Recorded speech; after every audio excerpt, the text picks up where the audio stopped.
Hello जी, आप सभी कैसे हैं? आशा करती हूँ स्वस्थ होंगे, मस्त होंगे और अपनी अपनी गार्डनिंग में व्यस्त होंगे।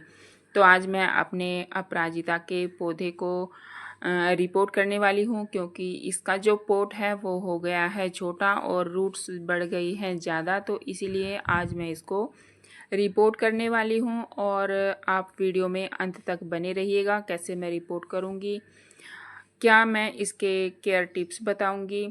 तो अगर आपको वीडियो अच्छी लगे तो लाइक शेयर अवश्य कीजिएगा, और अगर चैनल पर नए हैं तो प्लीज़ चैनल को सब्सक्राइब कर लीजिएगा बेल आइकन के साथ, ताकि मेरी हर वीडियो का नोटिफिकेशन आप तक पहुंच पाए। तो ये देखिए, ये मेरा अपराजिता का प्लांट है और मैंने इसे एक बकेट में लगाया हुआ है, और हालत आप इसकी देख ही रहे होंगे। प्लांट हो गया है बड़ा और पॉट रह गया है छोटा, और पॉट छोटा होने के कारण इसकी फाइबर रूट जो है वो जल्दी जल्दी बढ़ रही हैं, और एक ही समस्या बार बार आ रही है कि इस पर फ्लावरिंग जो है रुक जाती है। अभी 3 हफ्ते पहले ही मैंने एक वीडियो शेयर किया था अपने अपराजिता के प्लांट की जो फाइबर रूट है वो मैंने थोड़ी थोड़ी साइडों से कट करी थी, और न्यू मिट्टी इसमें मैंने फिल करी थी, ताकि मेरे पौधे की जो समस्या है वो कुछ हद तक ठीक हो जाए। क्योंकि उस टाइम मैं अपने प्लांट को रिपोर्ट नहीं कर सकती थी, क्योंकि गर्मी बहुत ज़्यादा थी। और अब आप जानते ही हैं, जुलाई मंथ चल रहा है, बहुत ही अच्छा मौसम है कटिंग्स लगाने का, पौधों को रिपोर्ट करने का। और ये देखिए, पॉट के बाहर भी जड़ नहीं आई है, और फिर भी इसमें फाइबर रूट जल्दी बढ़ने वाली जो है वो समस्या मेरे प्लांट में दिखाई दे रही है। और ये पौधा जो है ये मेरे पॉट में, इसमें कम से कम 1 साल से इस बकेट में ही लगा हुआ है। तो जाहिर सी बात है, अब इसे बड़े पॉट की ज़रूरत है, तो हम इसे बड़े पॉट में आज इसको शिफ्ट करेंगे। और ये देखिए, मैं इसको हल्का हल्का पहले थोड़ा ऊपर से मिट्टी को ढीला कर दूंगी, ताकि ये पौधा जो है वो आसानी से इससे पॉट से बाहर आ जाए। और देखिए, मैं आपको करीब से दिखाती हूँ कि इसकी जो फाइबर रूट है कैसे बढ़ गई है। देखिए, 15 दिनों के अंदर ही इसकी रूट फिर से देखिए बहुत ज़्यादा बढ़ गई है। तो थोड़ा थोड़ा बाल्टी के ऊपर हम ऐसे अगर प्रेस करेंगे तो इसकी मिट्टी जो है वो हल्की हो जाएगी अंदर से, और बकेट जो है वो पौधे को छोड़ देगी। और ये देखिए, बड़ी आसानी से ही मेरा ये पौधा जो है वो निकल गया है बकेट से। और ये देखिए, इसके नीचे मैंने बाल्टी को जब फिल किया था तब इसमें मैंने नीचे एक परत जो मैंने सूखे कचरे की बिछाई थी, और उसमें नारियल का छिलका भी मैंने डाला था, और वो देखिए बिल्कुल डिकम्पोज हो गया है। और अब बेहतर हो गया है ये नारियल का छिलका, ताकि मैं इसको मिट्टी में अच्छे से मिला सकूं, ताकि मेरी मिट्टी में नमी बनी रहे। वरना वैसे तो यह मिट्टी में मिलता ही नहीं है, क्योंकि हार्डी बहुत होता है। इसीलिए मैं जो भी नारियल घर में यूज़ होता है उसका छिलका मैं ऐसे ही अपना पॉट फिल करने में लगा देती हूँ। और ये देखिए, इसकी जड़ें आप देख ही रहे होंगे। तो मैं बिल्कुल हल्के हल्के हाथों से इसको मैं मिट्टी को हटाऊंगी, और जड़ों को जो है वो सुरक्षित, अपने प्लांट की जड़ों को बिना ठेस पहुँचाए ही मैं मिट्टी को इससे अलग कर दूंगी। और ये देखिए, प्लांट काफ़ी बड़ा हो गया है, और बिल्कुल आराम से आपने ये काम करना है, ताकि इसकी मेन रूट जो है वो फीडर रूट जो होती हैं वो टूटे नहीं, ख़राब नहीं हो। अगर वो टूट गई तो आपका पौधा जो है वो ख़राब हो सकता है। तो आपने बड़े ही आराम से इसकी मिट्टी को जड़ों से अलग करना है। और ये देखिए, जैसे मैं कर रही हूँ, इसकी फाइबर रूट जो है वो बहुत ज़्यादा बढ़ गई थी, इसीलिए इस प्लांट ने फ्लावरिंग करना बंद कर दिया था। कलियां तो बहुत आ रही थी इस पर, लेकिन वो ओपन नहीं हो रही थी, खिल नहीं रही थी, पीली होकर गिर रही थी।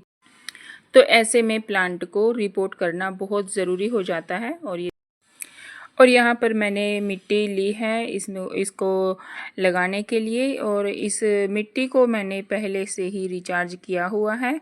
और इसमें अब सिर्फ मैं मिला रही हूँ हल्दी।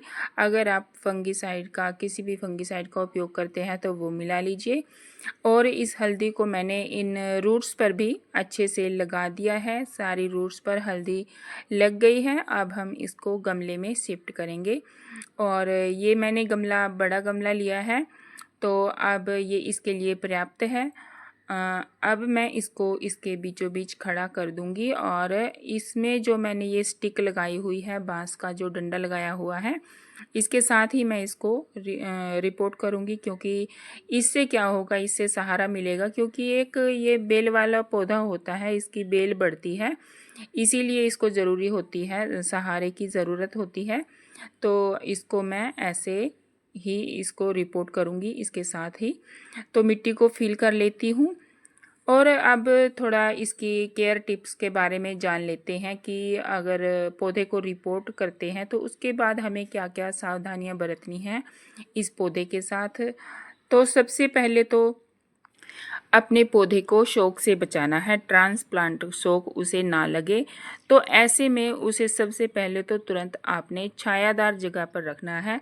अगर आपने रिपोर्ट किया है पौधे को तो उसे आप डायरेक्ट धूप में ना रखिए, छायादार जगह पर रखें। और मिट्टी में भरपूर नमी बनाकर रखनी है। इस दौरान पौधे को किसी भी तरह की आपने खाद भी नहीं देनी है। सिर्फ आप रूट हार्मोन का यूज़ कर सकते हैं, फंगिसाइड का यूज़ कर सकते हैं, लेकिन आपने इसमें कोई भी खाद वगैरह नहीं देनी है।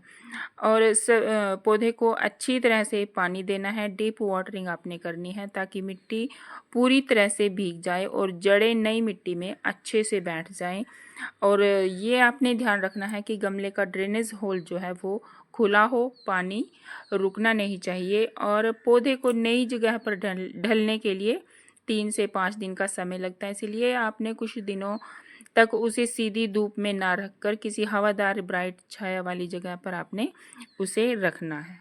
उसके बाद फिर धूप वाली जगह में शिफ्ट किया जा सकता है। और हल्की हल्की मैंने इसकी प्रूनिंग भी की है, ताकि जड़ें अच्छे से विकसित हों और पौधा पूरा अपना ध्यान जो है वो जड़ों पर लगाए। इसीलिए हल्की हल्की मैंने छटाई की है। हार्ड प्रूनिंग आपने नहीं करनी है अगर आप पौधे को रिपोर्ट कर रहे हैं। और शुरुआती के दिनों में पौधे की नमी बनाए रखने के लिए सुबह शाम आपने पत्तियों पर पानी का स्प्रे करना है। अपराजिता के पौधे को नमी बहुत पसंद होती है, इसीलिए आपने पत्तियों पर छिड़काव करना है सुबह शाम। और नए गमले की मिट्टी में पहले से ही पोषक तत्व होते हैं, जैसे कि मैंने पहले से ही जो मिट्टी ली है उसमें पोषक तत्व भरपूर थे, इसीलिए 15 या 20 दिनों तक आपने कोई भी खाद इसमें नहीं डालनी है। तो ये थे कुछ केयर टिप्स। पौधे को रिपोर्ट करने के बाद आपने किन किन बातों का ध्यान रखना है। डायरेक्ट धूप में नहीं रखना है, और नमी बनाकर रखनी है, और हार्ड प्रूनिंग इसकी नहीं करनी है। और सुबह शाम इसकी पत्तियों पर हल्के पानी का छिड़काव आपने करना है, नमी बनाकर रखनी है।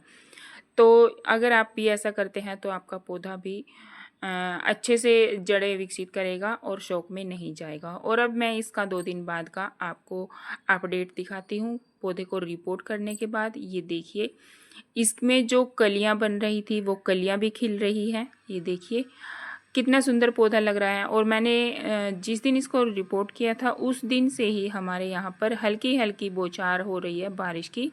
और ये देखिए, मैंने इसकी जड़ को ना ईंट से सहारा दिया है, क्योंकि नया नया रिपोर्ट किया है। और बारिश के टाइम पर हवा भी कभी कभी तेज़ आती है, तो उससे पौधे को नुकसान हो सकता है, जड़ें हिल सकती हैं। जड़ें ना हिले इसीलिए मैंने ईंटें रखी हैं। और जैसे कि मैंने पहले ही बताया है कि जुलाई मंथ चल रहा है। अगर आपको भी किसी पौधे को रिपोर्ट करना है, किसी प्लांट की कटिंग्स लगानी है, तो आप बेझिझक लगाइए, बहुत ही अच्छा रिजल्ट आपको मिलेगा जैसा मुझे मिला है। मेरा पौधा बिल्कुल भी शौक में नहीं गया है। जो कलियाँ इस पर थी वो खिल रही हैं, आप देख ही सकते हैं। 2 दिन बाद की मैंने अपडेट आपको दी है। और बिल्कुल भी इसकी पत्तियां मुरझाई नहीं हैं और जैसे कि धूप तो निकली ही नहीं। आपको पता ही है कि इसको रिपोर्ट करने के बाद शेड एरिया में रखना है, तो शेड तो अपने आप बनी हुई है। और ये 2 प्लांट और हैं मेरे अपराजिता के, तो ये देखिए इनकी भी रूट्स जो है वो काफ़ी हद तक बढ़ी हुई हैं, तो इनको भी मुझे रिपोर्ट करना है और इनको भी मैं रिपोर्ट करूँगी, बड़ा गमला इनको भी दूँगी। और अभी इन पर देखिए फ्लावरिंग कितनी अच्छी हो रही है, तो मन नहीं करता इनको कट करने का, इनको मतलब छेड़ने का। तो अभी रिपोर्ट तो करना पड़ेगा, वरना फिर 3-4 महीने का टाइम निकालना पड़ेगा। तो बेहतर होगा कि टाइम से पहले ही इसको रिपोर्ट कर दिया जाए। तो वीडियो आपको कैसी लगी, वरना फिर इंतज़ार करना पड़ेगा नवंबर का। नवंबर में फिर से रिपोर्टिंग का टाइम होता है। तो वीडियो आपको कैसी लगी, कैसी आपको जानकारी लगी जो मैंने आपको दी, और मेरे पौधा रिपोर्ट करने का तरीका आपको कैसा लगा।